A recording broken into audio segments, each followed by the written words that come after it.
स्वागत है आपका मेरे चैनल कोई तो है में। यहाँ हर कहानी एक राज है और हर सन्नाटा किसी की आहट छुपाए बैठा है। रोशनी बंद कर लीजिए क्योंकि अब जो सुनेंगे वो सिर्फ कहानी नहीं, आपके साथ कुछ होगा भी। हर हफ्ते एक नई दहशत। सब्सक्राइब करिए अगर अब भी लग रहा है कि आप अकेले हैं। दहशत के पिटारे से एक डरावनी कहानी जिसे मौत का खेल कहना ही सही होगा। एक ऐसा भूतिया खेल जिसमें कई लोगों ने मौत को गले लगा लिया। लोनावला की पहाड़ियों के पीछे एक भूतिया घर है। उसकी दहशत की खबर से सारे आसपास के लोग वाकिफ थे। उस घर के आसपास कई बुनियादी जमीनें थीं जब तक कोई घर नहीं बनाता था। दरअसल उस घर के आसपास कोई रहना ही नहीं चाहता था। ये बात एक बहुत मशहूर फिल्म निर्देशक को पता चली और उसने सोचा ये सही स्पॉट हो सकता है लाइव फिल्म रिकॉर्ड करने का। उस शो का नाम उसने रखा लाइव भूतिया घर का पर्दाफाश। इस खेल में चुने हुए प्रतिभागियों को भूतिया घर के अंदर पूरी रात गुजारनी होगी और इस दौरान हर कमरे में कैमरे लगे होंगे जो इनके डर भरे पलों को रिकॉर्ड करेंगे। और अंत में जो प्रतिभागी बिना डरे पूरी रात गुजार लेगा उसे 5 करोड़ की इनामी राशि दी जाएगी। सीरियल डायरेक्टर लाइव भूतिया घर का पर्दाफाश घोषणा सारे शहर में कर देते हैं। जब पुलिस को ये बात पता चलती है तो वो डायरेक्टर के पास जाते हैं और उनको ये रोकने को बोलते हैं और समझते हैं कि इसका अंजाम बहुत भयानक हो सकता है। डायरेक्टर बहुत नामी हस्ती था, इसलिए वो निजी तौर पर प्रतिभागियों की जिंदगी की सुरक्षा की गारंटी ले लेता है और कुछ शर्तों को लागू करने के बाद प्रशासन से उस भूतिया घर में सीरियल रिकॉर्ड करने की मंजूरी मिल जाती है, जिसके लिए उसे 2 गुने पैसे खर्च करने पड़ते हैं। प्रशासन की परमिशन मिलते ही पूरे शहर में लाइव भूतिया घर का पर्दा फास के पोस्टर चिपक जाते हैं। सारे शहर में उत्साह और डर दोनों था। पूरे शहर को यकीन था कि इस प्रोग्राम में हिस्सा लेने वाले लोग जिंदा नहीं बचेंगे। लेकिन ये दुनिया तरह तरह की इंसानों से भरी है। उस प्रोग्राम में इनाम की लालच में कुछ लोग हिस्सा लेने पहुंचते हैं। सभी प्रतिभागियों को उनके नंबर दिए जाते हैं और साथ ही उनके हाथ में एक इलेक्ट्रिक ब्रेसलेट बांधा जाता है। यदि उन्हें डर लगे तो वो उसमें लगी बटनों को दबाकर इस प्रोग्राम से बाहर आ सकते हैं। प्रतिभागियों में 12 लड़के और 3 लड़कियां होती हैं। दिन के समय ही बिल्डिंग के कमरों में कैमरे लगा दिए गए थे। ऐसा माना था रात को भूतिया आत्माएं उस बिल्डिंग के कमरों में दहशत का तांडव मचाती है और रात के समय अंदर जाने की हिम्मत बहुत कम लोग ही जुटा पाए थे। एक एक करके सभी प्रतिभागी अंदर चले जाते हैं। सभी अपने नंबर के हिसाब से अपने कमरे को चुनते हैं और अंदर जाते ही सभी को अंदर से ताला लगाकर चाबी बाहर फेंकनी होती है।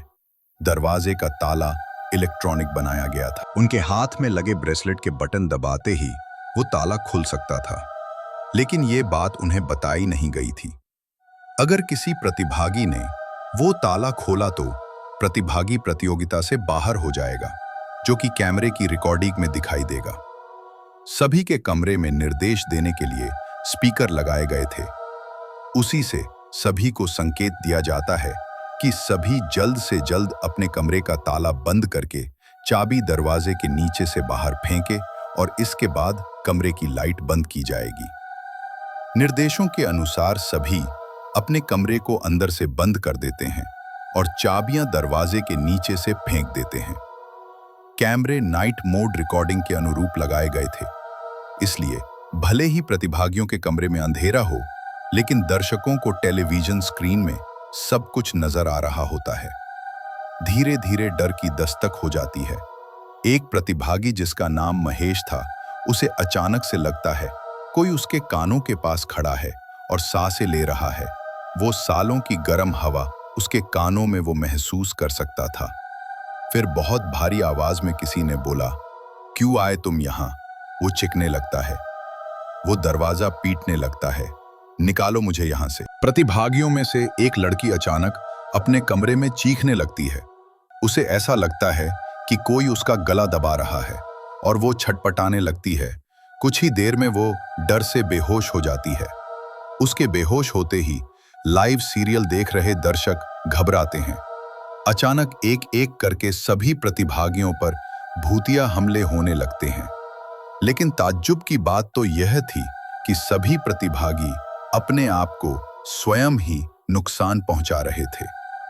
कैमरे की रिकॉर्डिंग में साफ साफ नजर आ रहा था, कोई अपने चेहरे पर खरोंच रहा था तो कोई अपना गला दबा रहा था, और तो और कई तो अपना सर भी दीवार से मारकर घायल कर रहे थे।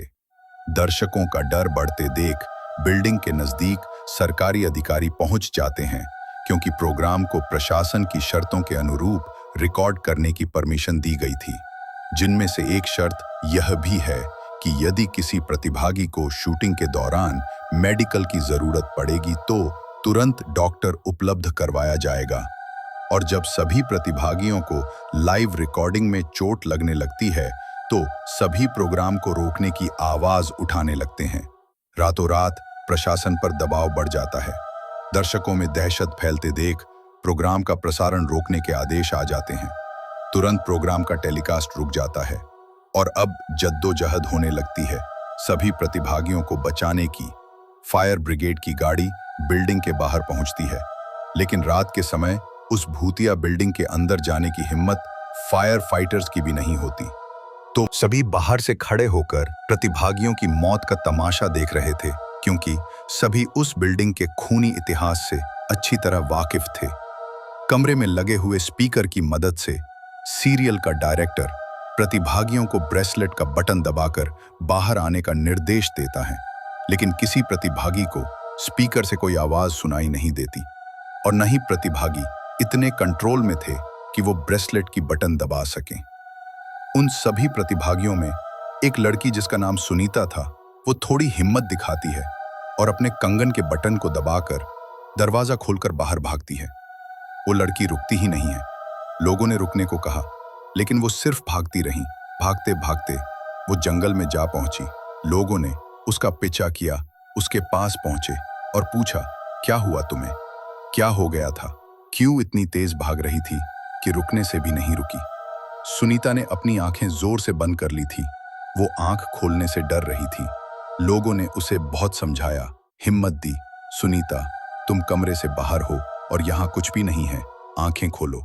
सुनीता ने धीरे से अपनी आंखें खोली और जोर जोर से रोने लगी और कहने लगी, मुझसे गलती हो गई, मुझे माफ कर दो।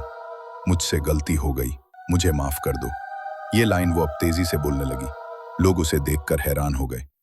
सुनीता को किसी तरह से डॉक्टर के पास ले जाया गया। देखते ही देखते सभी प्रतिभागी लाइव रिकॉर्डिंग में ही आत्महत्या कर लेते हैं, लेकिन सब जानते थे कि ये भूतों के द्वारा किया गया नरसंहार है।